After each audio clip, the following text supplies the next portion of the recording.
Hey guys, with me is a brand new 2019 Honda Odyssey Elite Edition. This minivan almost tops out at $50,000 and it comes with all the bells and whistles you're looking for in a minivan like this. So if you're a soccer dad, you're a soccer mom, and you're looking for a car that could pretty much haul everything, including the family, the grandparents, the pets, the luggage, and the bikes and plywood, anything that you're looking for, you can pretty much haul it in this minivan. So if you're interested, stay tuned for the good, the bad, and the ugly, and I'll show you what this fully loaded Honda Odyssey Elite is capable of.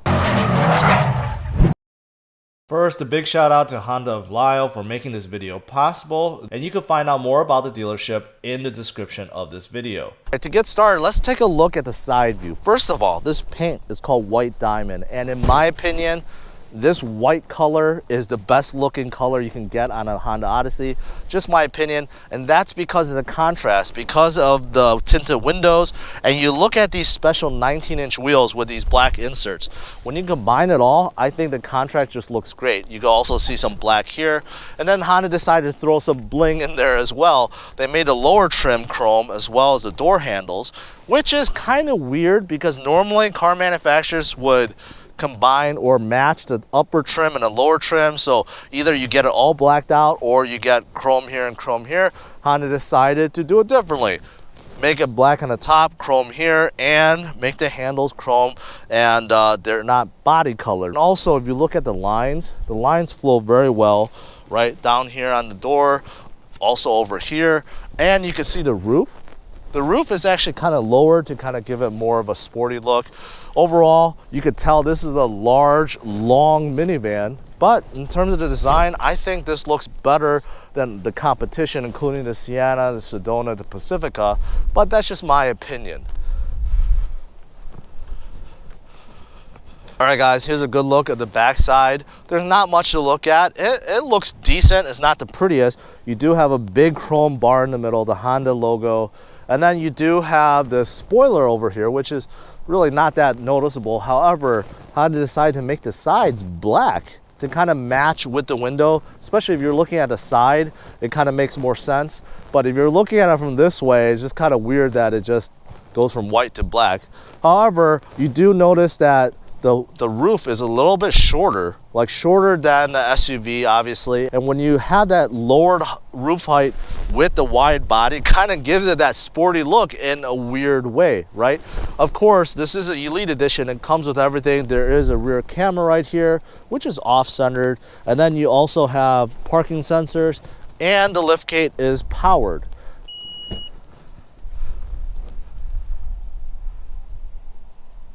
It actually opens pretty quickly. Now, Honda also put a sensor underneath so you can open the liftgate with your feet. Now, I had a horrible time on the Honda Pilot. I tried a dozen times, multiple tries, and only once can I get it to activate. However, Honda seems to have fixed that with the Odyssey, because the very first try, there we go, very first try it could open.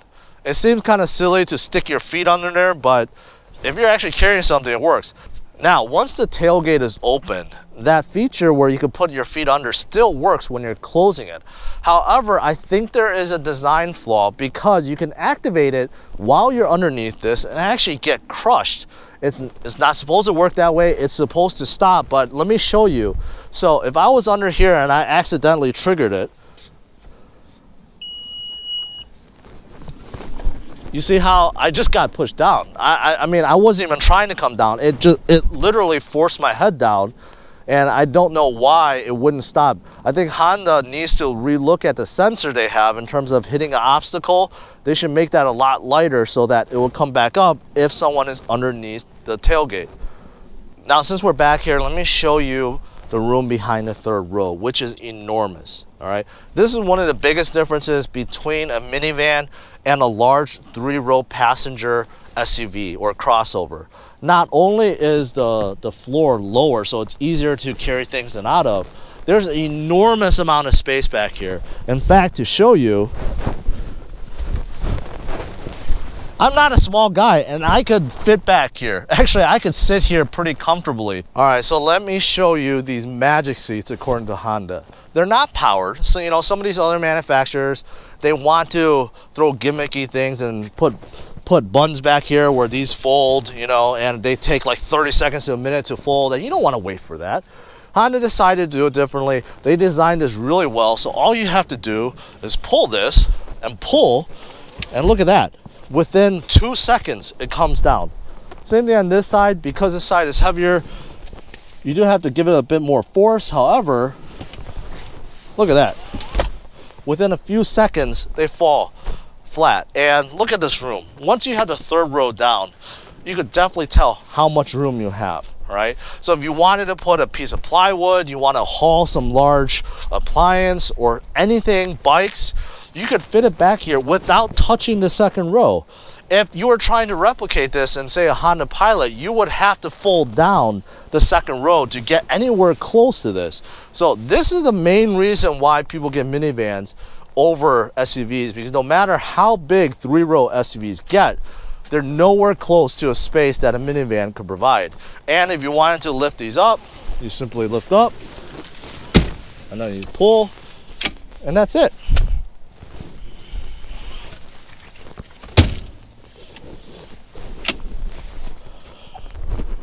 Now, the other thing that's back here, and Honda was the first to introduce this, is Honda Vac. And yeah, that means that there's a built-in vacuum here. This hose is long enough to stretch all the way front, and you simply press the button, and that's how you turn on the vacuum. There's a built-in vacuum back here, and that is very unique, and others are now copying it, such as the Pacifica. But Honda was the first to think about this, and that's how you empty it. On this side, you just get a large cubby hole and a speaker. All right, guys, here's a good look at the front side. I think Honda did a terrific job. This looks modern, looks sleek. You can first tell the headlights are smaller because there's no need for a projector anymore. These are all LEDs. There is a daytime running light here. You got a big chrome bar with the Honda logo. And also down here, you do see the turn signal. They're not up here anymore. Honda moved it down here with the fog lights. And the parking sensor is hidden up here in this grill part, which I think is very smart. But overall, I think this is a very sleek look, and I really enjoy it. Here's a good look at the engine bay. Pretty standard. This engine is shared with the Ridgeline and the Pilot. Pumps out about 280 horsepower. Substantial jump from the last generation. But what's really unique is the fact that this Elite Edition is paired with a 10-speed automatic, not 9. So the higher models, the Elite and the Touring models, do get a 10-speed automatic, and every other model on the Odyssey gets a 9-speed. In my opinion, the power sliding door, or just a sliding door in general, is the best feature to a minivan. And there's a couple reasons for that. One is due to how wide this Odyssey is, or any minivan. When you're parked next to someone, it's hard to open the door, right? When you're parked next to two people and you're like barely fitting in a parking spot, you know, there's not that much space for you to open the door. With power sliding door, you don't have to worry about that. It only takes about 1 feet of space here, and you could easily get in and out regardless if someone is next to you or not. Now, this is also useful for kids. As you parents know, sometimes the kids, they're not paying attention, they're on their phone or their gaming system, or they're in a rush, or they just want to get out quick. You know, sometimes they slam open the door and then you end up hitting the car next to you. With power sliding doors, you don't have to worry about that. It just simply opens up and they get in and out, and that's it. So this is why I love sliding doors. I love sliding doors on any minivan. And of course, you get 2 of them once you get inside. There's a couple ways you could close it. There's a button right here, or there is a handle on it too where you could also push. So there's 2 different ways to open and close a power sliding door. So now that I'm sitting in the second row, I gotta say, these seats are super comfortable. They're night and day difference from the ones in the Pilot, because that was something I noticed in the Pilot. Going from the front to the second row, there's a big drop off in seat quality, and not in the Odyssey. This actually feels just as comfortable as the front. And of course, You can slide it forwards and backwards depending on how much legroom you need. Plenty of headroom, so as an adult you have no problem sitting back here. And because this minivan is so wide, even for an adult to sit in the middle is okay. You sit higher, it's not as nearly as comfortable as this, but for a short trip it's definitely okay, and there's plenty of room. Now the second row seats are also called magic seats, and that's because Honda designed it so that you can slide these seats left and right. However, when you have the middle populated, you really can't do that. It really doesn't move that much. You have to remove the middle section, which is cumbersome and is heavy. And if you want to remove these, it's even heavier. So these are definitely not as easy to remove, say as a Pacifica, which simply folds into the floor. However, with that said, these seats are a lot more comfortable. They're a lot wider. So the second row seats in the Pacifica is not nearly as comfortable for long hauls or adults, but that's the trade-off, is that these do not fold into the floor. Now, to get in the back row, you do not actually lift this, you actually do this. That once the seat is folded up, you do see the seat rail down here, so it actually kind of blocks your entrance into the back row. I'm in the third row, and I gotta say, there is plenty of headroom and legroom. Look at this, with the seat fully back in the most back position, I still have few inches of leg room. So that is amazing. That is something you do not get in 3-passenger crossovers or SUVs. Same thing with headroom. And back here is actually very comfortable. You get a lot of cup holders, a vent, and also headphone jack. You do get sunshades back here, which you do not get in the third row on the Pilot. In the Odyssey, you do get, and also you have a little hook over here. Now, unlike the Pilot, which has a button here that makes the seat fold forward, in the Odyssey, you have to pull on this lever here. Okay, so that's the only way. You pull on it and the seat goes forward. So that's a little bit different. I do actually like the button setup in the Pilot where you can simply press, but this works. However, you do see back here, you do see those rails I was talking about, and it kind of just hinders the space in terms of getting in and out. All right, in the second row, if you look on top, this is where you can control your temperature. It is only on the right side, not the left side. And then of course, because this is a Elite edition, you see there's actually a camera here, which you can actually spy on your kids from up front. And also there is a large screen over here. It is not as large as some of the other offerings. Okay, I have seen, you know, rear entertainments where there's 2 screens, right? Or they are simply over here, which Honda does not. And also something that's different about the Odyssey is the fact that you have a small little sunroof over there, and it has to be that small because the rear entertainment is here. There's no more sunroom back here, right? You would figure in the Elite edition there would be a second sunroof, and there isn't. And there is one in the Pilot, so that is something that you can't get in the Odyssey, a second sunroof back here.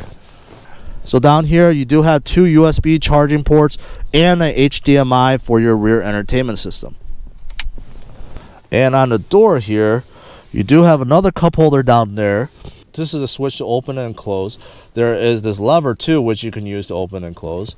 This is obviously lock and unlock, and you can have, you know, sun visor on the second row too.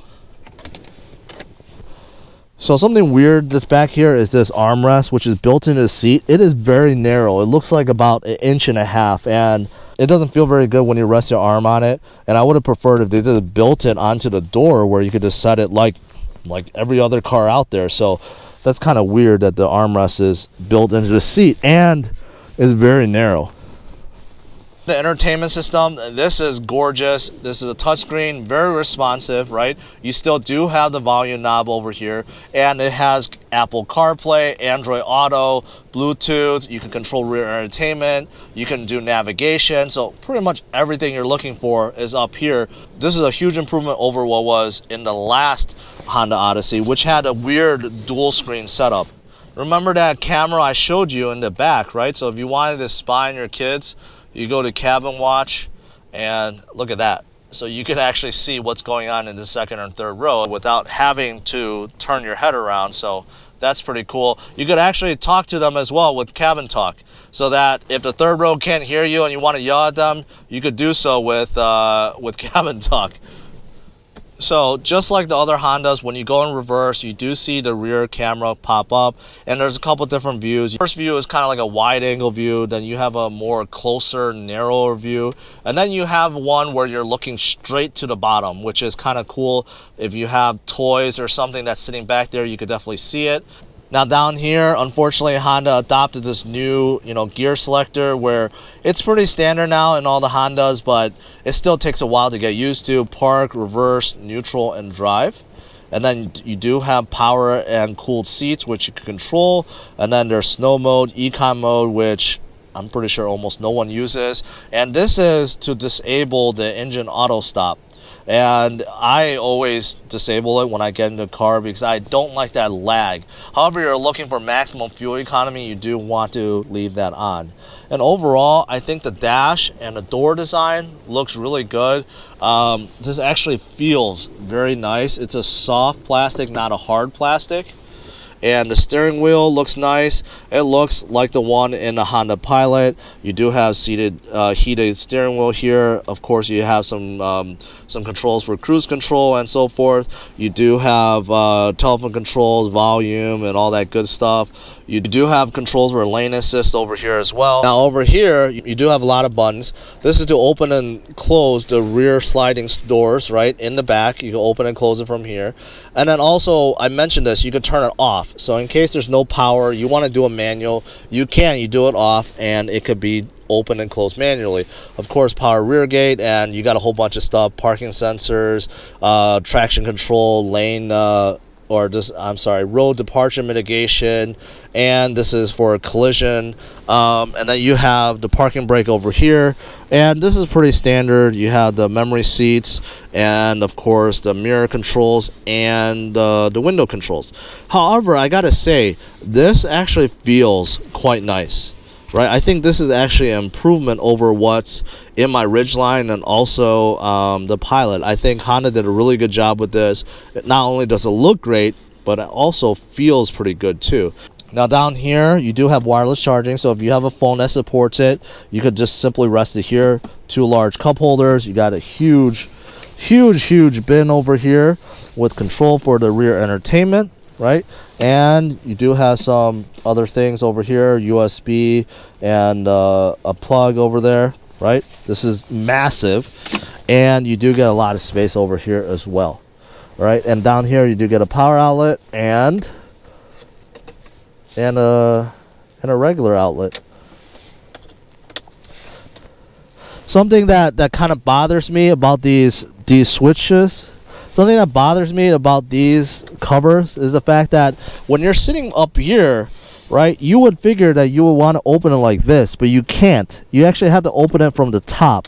So that's me being nitpicky, but I think that's a flaw. So when you're sitting up here and you want to reach for it, right, it's not comfortable to do this. It's a lot more comfortable to do this, but you can't open it that way. So I just found that to be kind of unique. And then also you do have the Blu-ray over here for the rear entertainment.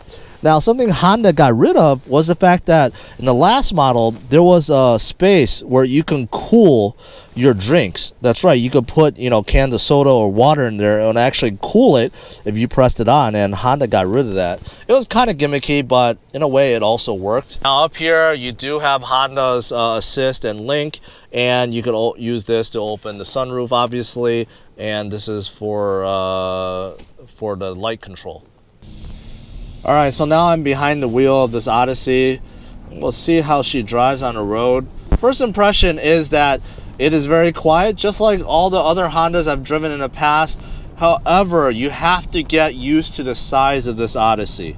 Alright, it is as wide as a full-size truck. This is substantially wider than a Pilot or a Ridgeline. So those of you guys that are not comfortable with driving large vehicles, you have to get used to it. Not only is it wide, it is extremely long. So just want to say that up front. However, once you get past that, once you get past the heft of this minivan, it's actually pretty comfortable. I mean, the seating position is great. You're actually sitting above your seat, not in your seat, so visibility is great.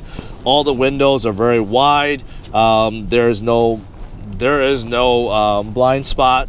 The steering is nice and tight. It's artificial, but it's still nice and tight. It's not loose like some of the other minivans I've driven. There are paddle shifters, which is just a gimmick. There is no reason at all anyone needs to use paddle shifters on this Odyssey. Wow. Acceleration is surprising in this Odyssey. 280 horsepower and about 270 pound-feet of torque. It really moves as a minivan. The minivan takes corners fairly well. I mean, of course, being a large car like this, you're gonna have body roll, but I like the suspension. It's fairly smooth. Going over these bumps, it handles it really well, and I think overall the suspension is nicely tuned. It is surprisingly quiet in here, and that's what you want in a minivan, right? You don't want to wake up the kids. You want to yell at the kids in the back. You definitely can. I like the brakes. They have that linear feel, right? It is not like electronic brakes where it's either on and off. I actually really like the brakes a lot. And overall, guys, this is just a nice drive. If you're a soccer mom, soccer dad, that you're driving the family around, you're not going to be disappointed. It's actually very comfortable. It's very comfortable, very, very spacious. And because this is an Elite model, you get everything. To conclude, let's talk about the good, the bad, and the ugly about this 2019 Honda Odyssey Elite. Well, let's start out with the good, and there's a lot. First of all, in terms of looks, I think it looks great for a minivan. Probably the best looking minivan out there. And I also think it drives great. In terms of suspension, I'm really surprised at how well it soaks up the bumps. And in terms of visibility, acceleration, which is surprisingly fast, brakes, steering, I think overall the car or this minivan drives really well. Also, I gotta say, the interior, right, in terms of the dash, the layout, the buttons, I feel like it's a generation up from the Pilot and my Ridgeline. I feel like the quality is just higher. Everything just feels well, looks well. So I do think that's a big improvement. I gotta put that as a plus. Obviously the space, okay, the space is a big plus. You get comfortable seats in all the rows, and adults could fit in all 3 rows without any problem. And that's what you want in a minivan. Even with the 3rd row up, there's plenty of space behind the 3rd row to put whatever you want in there. And if you actually fold down the 3rd row seats, you get a massive amount of space. Okay, so you can pretty much haul whatever you want in here. And you know what? Finally, in terms of good, you get all the amenities, like the center dash, right, with the navigation, with cabin watch, cabin talk, Apple Play, navigation, all that stuff. You get rear entertainment system. You get a whole bunch of stuff. Obviously, the Honda vac. A lot of stuff that's jam-packed in here that a lot of families would really enjoy, and it shows that Honda really thought about it. Now, let's talk about the bad. There's a couple bad. First, you know, I want to say the size I put as a good. It's bad because it does take getting used to. Those of you guys that are coming from smaller sedans or maybe small SUVs, it's going to take some time to get used to. Trust me, this width will bother you on smaller roads and also parking in smaller parking spots. However, the sliding doors does make it a lot easier to get out, at least from the 2nd row and the 3rd row when you're in a tight parking spot. Now, that power lift gate, right? The good thing is now the feet sensor has been fixed. I could get it to open with my feet every time. However, the bad about that is when I'm standing under and I activate it, it hits my head and it doesn't stop. It continues to go down. It's like it's not sensitive enough. I think that sensor needs to be looked at. Now, the last thing for the bad has to be the price. This Elite Edition is almost topping out at $50,000. However, you're getting a lot, so it's really up to you if you need all this, because obviously the lower models are substantially cheaper. All right, guys, that's it. Thanks for tuning in. Hopefully you liked this video. If you did, make sure you hit the like button and subscribe to the channel so you don't miss out on any future videos. All right, guys, thanks for tuning in. Take care. Bye-bye.